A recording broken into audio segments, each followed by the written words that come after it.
আমরা হয়তো স্বাধীনতার মজার দিক দিয়ে আমরাই ছিলাম সবচেয়ে মজা করার স্টুডেন্ট, যারা ক্লাসে সারাদিন মজা করতাম। আর আমাদের সময়টা খুবই ভালো গিয়েছে। আমাদের স্যাররা আমাদেরকে প্রচুর সাপোর্ট করতো, সব বিষয়ে আমাদেরকে ভালো জ্ঞান দিত।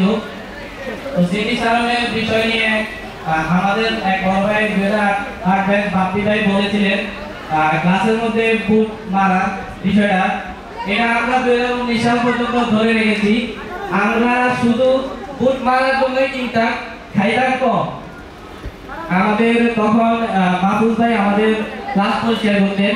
মাহফুজ ভাইয়ের সাথে আমার সম্পর্ক অনেক ভালো ছিল। উনি সবসময় আমাদেরকে বলতেন, ভাই আপনারা এত বুট খান কিভাবে, আপনারা বুট কিনেন, আপনার বুট খান না, মারামারি করেন কেন?